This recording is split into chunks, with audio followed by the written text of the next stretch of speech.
नमस्कार, मैं हूँ सीएल तलानिया जीपीसी सीकर से।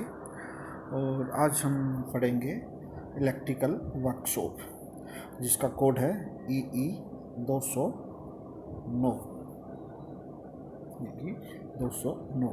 और आज का हमारा टॉपिक है वायरिंग सिस्टम।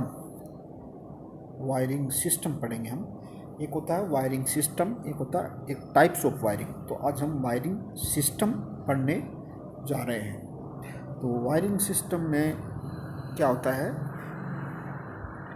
पहले हम देखेंगे ये जो वायरिंग सिस्टम है ये कितने प्रकार के होते हैं। तो वायरिंग सिस्टम मुख्य रूप से दो प्रकार के होते हैं। दो प्रकार के, पहला है वितरण प्रणाली, जिसको हम बोलते हैं डिस्ट्रीब्यूशन सिस्टम, और दूसरा है वृक्ष प्रणाली या ट्री सिस्टम। ये दोनों वायरिंग हम जो सिस्टम है उनको हम डिटेल में पढ़ेंगे। तो पहले हम कुछ वायरिंग के बारे में देखते हैं। वायरिंग सिस्टम को सेलेक्ट करते समय, यानी कि इन दोनों में से जो ऊपर दोनों सिस्टम है इसमें से कौन सा सिस्टम इन काम लेना, तो सेलेक्ट करते समय हमें देखना होता है सर्किट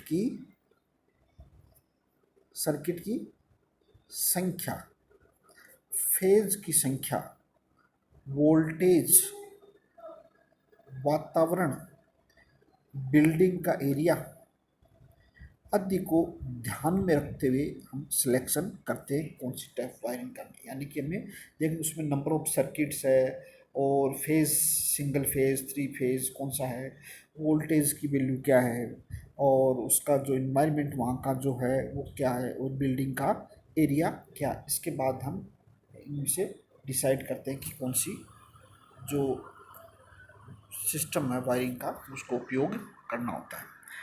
अब हम जो अपने दो सिस्टम है उसमें से हम पहले पढ़ेंगे जो वितरण का जो सिस्टम है, वितरण प्रणाली है, उसको देखते देखते तो पहले हम पढ़ेंगे वितरण प्रणाली। तो इस प्रणाली को बहुत अधिक काम में लिया जाता है, यानी प्रचलन में ये प्रणाली बहुत ज़्यादा है। इसमें एक न्यूट्रल लिंक होता है, अर्थ होता है, अर्थ टर्मिनल जिसको बोलते हैं, एक फ्यूज कट आउट के बाद भी प्रत्येक शाखा के लिए फ्यूज की व्यवस्था इसके अंदर होती है। यानी इस प्रणाली के अंदर जो न्यूट्रल लिंक, अर्थ टर्मिनल, फ्यूज कट आउट के बाद भी प्रत्येक जो दूसरी शाखा है उनके लिए भी फ्यूज या एमसीबी की व्यवस्था रहती है।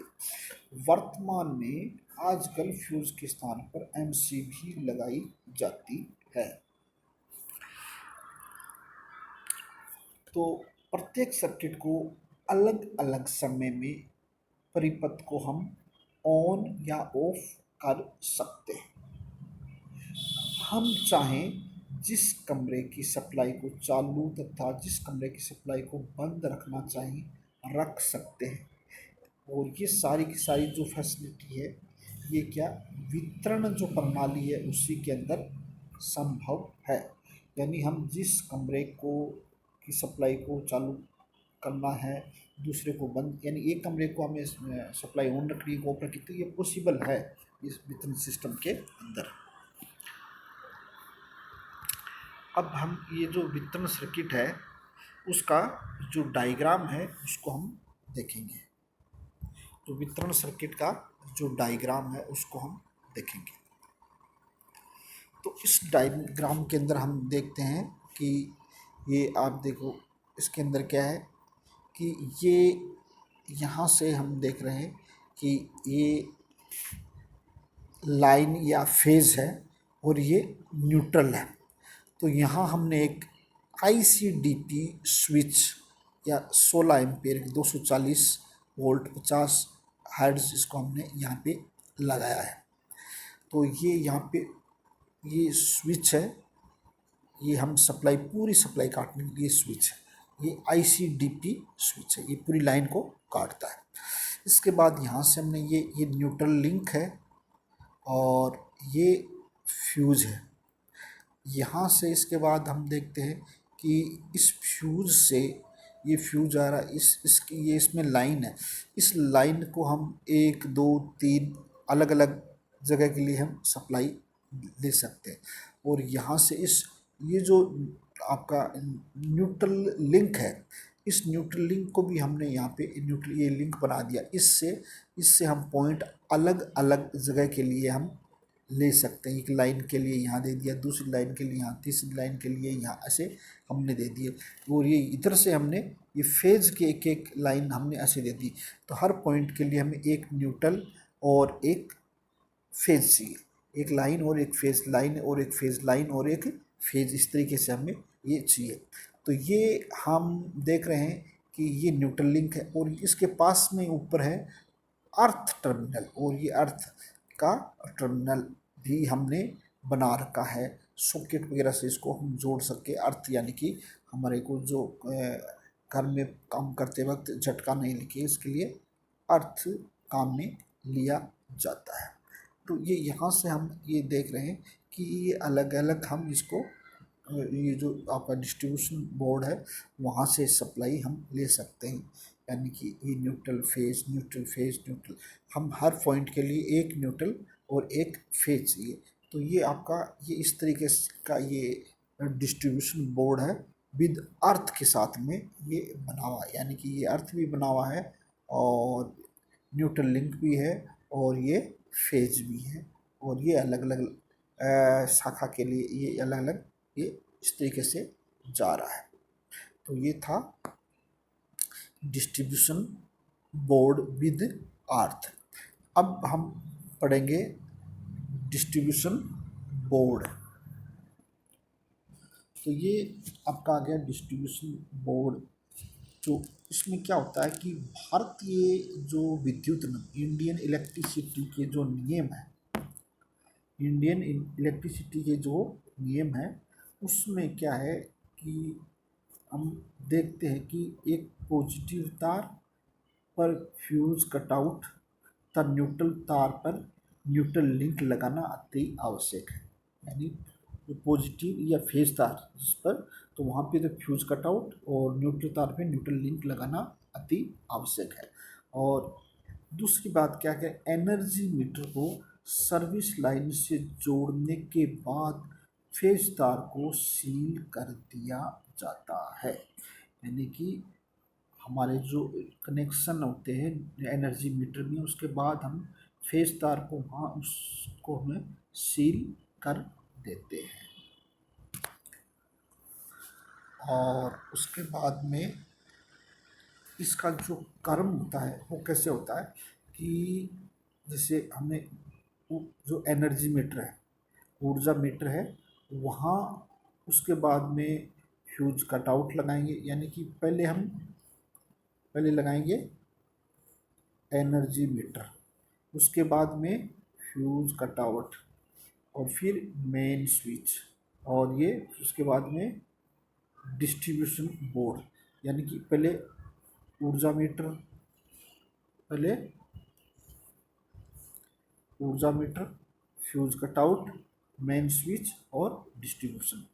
तो एक बात हमें और देखनी है इसके अंदर, तो किसी भी ब्रांच या शाखा में 10 से ज़्यादा, यानी कि 10 से ज़्यादा पॉइंट हम इसके अंदर नहीं रखते, 10 से ज़्यादा पॉइंट हम नहीं रखते। और 10 से पॉइंट ज़्यादा या 800 वाट से ज़्यादा का लोड नहीं जोड़ना चाहिए। साथ ही साथ सॉकेट की संख्या 5 से अधिक नहीं होनी। एक जो सर्किट है उसके अंदर 10 से ज़्यादा पॉइंट नहीं हो सकते और 800 वाट से ज़्यादा का लोड नहीं हो सकता और 5 सॉकेट नहीं लगाते।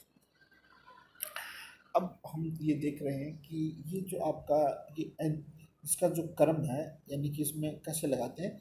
यानी कि पहले हम एनर्जी मीटर को हम जोड़ेंगे, पहले एनर्जी मीटर को जोड़ेंगे, उसके बाद ये फ्यूज कटआउट है, उसके बाद मेन स्विच है, और उसके बाद में ये डिस्ट्रीब्यूशन बोर्ड है, डिस्ट्रीब्यूशन बोर्ड। यानी कि ये देखिए energy meter, energy meter, IC cutout, main switch, distribution board.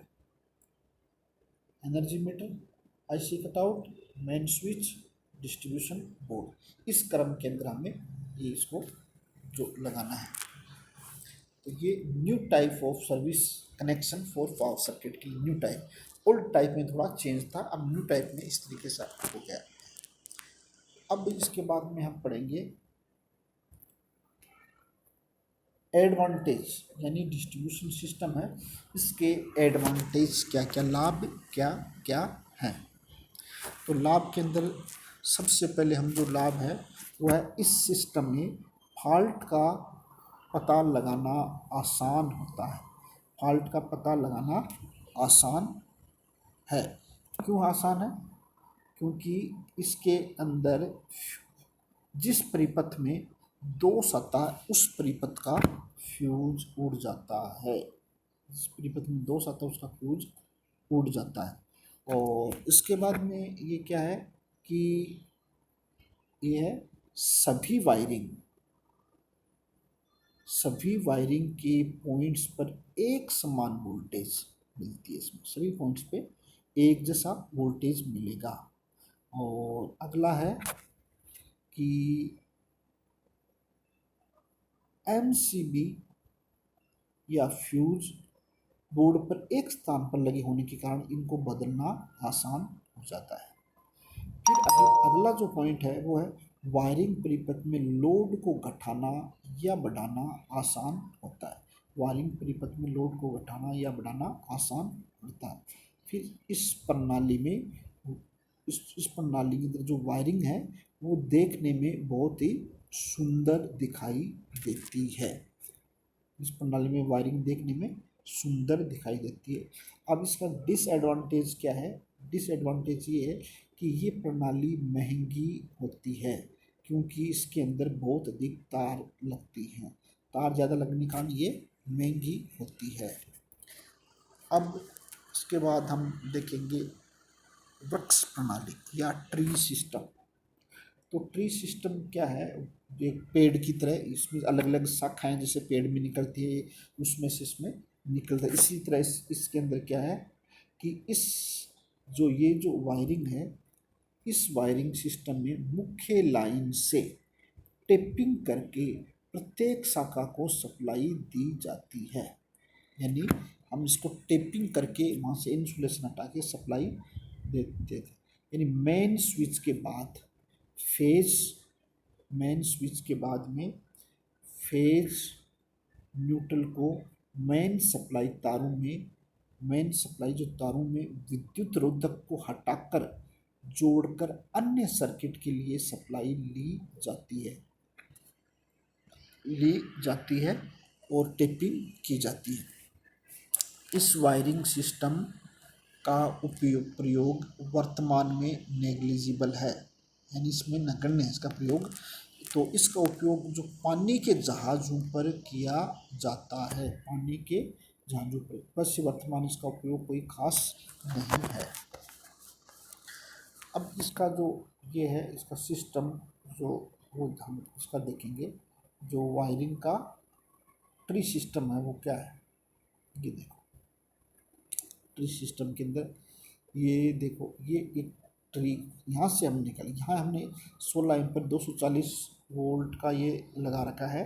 ये 16 ampere 240 volt AC main supply है।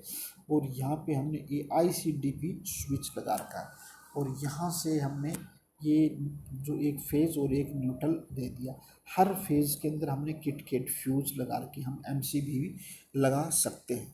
ये फ्यूज लगा दिया और यहाँ से हमने ये ये आपका ये न्यूट्रल का तार है और यहाँ से हमने ये सर्किट बना दिया। ये यहाँ से आपका ये देख रहे हो कि ये जो लगे हुए हैं ये सब, ये आपका जो लगा हुआ है ये क्या है,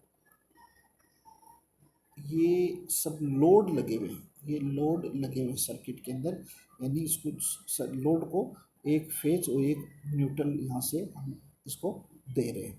अब इसके बाद इस ब्रांच से हमने यहाँ से इंसुलेशन को हटा के और ये इंसुलेशन यहाँ से हटाया, यहाँ से हटाया और यहाँ से हमने जोड़ दिया दो, ये एक लोड की एक फेज़ की लाइन लगा दी, एक न्यूट्रल की लाइन लगा दी और ये सर्किट बना दिया। इस सर्किट में हमने ये यहाँ पे फिर लोड जोड़ दिया, ये लोड जोड़ दिया।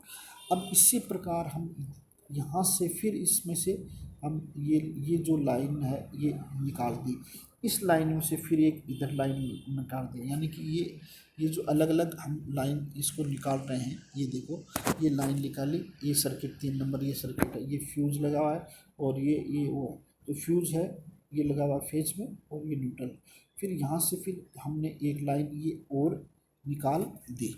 तो ये लाइन इस तरीके से हम निकाल देते हैं और फिर हम यहाँ देखते हैं कि ये ये लाइन निकाल दी और ये हमने यहाँ से ये लोड लगा के ये 4 नंबर सर्किट है और ये यहाँ पे हमने एक ब्रांच और निकाल दी, ये ब्रांच निकाली और इस ब्रांच के अंदर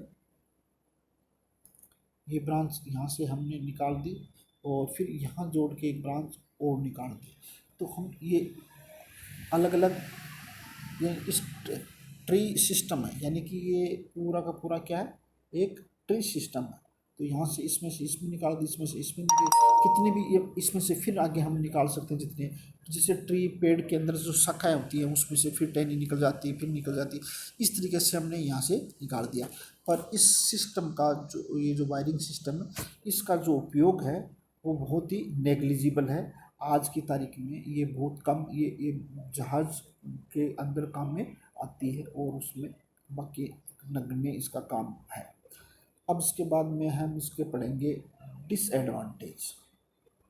तो डिसएडवांटेज क्या है, इसके लिए डिसएडवांटेज ये है कि ये जो वायरिंग है इसके अंदर जो फॉल्ट को ढूंढना आसान नहीं है, यानी इसके अंदर कहाँ पे फॉल्ट हो रहा है, एक्चुअल फॉल्ट उसको ढूंढना आसान नहीं है, मुश्किल है।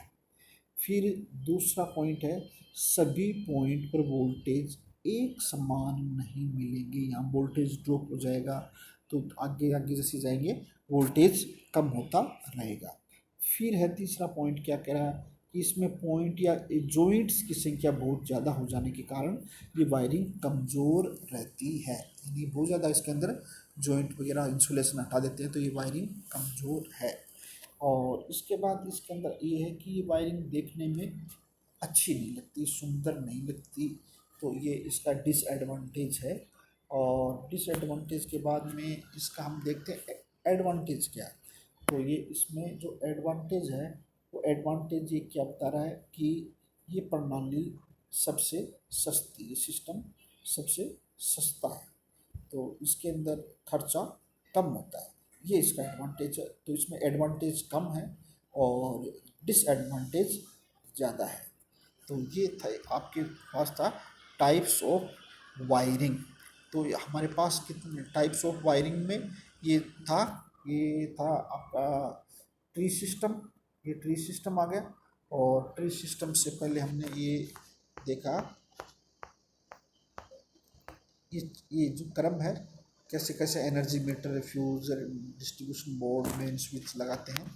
और ये आपका है जो डिस्ट्रीब्यूशन बोर्ड, ये ट्री सिस्टम जो ये डिस्ट्रीब्यूशन सिस्टम, इसके अंदर हम कैसे कैसे ये देते हैं। तो ये सारा दो हमने टाइप के सिस्टम पढ़े वायरिंग के, एक था वितरण प्रणाली और दूसरा रक्षक प्रणाली। तो वायरिंग के सिस्टम आज हमने देख लिए, तो इसको आप अच्छी तरह से तैयार कर लेंगे। धन्यवाद।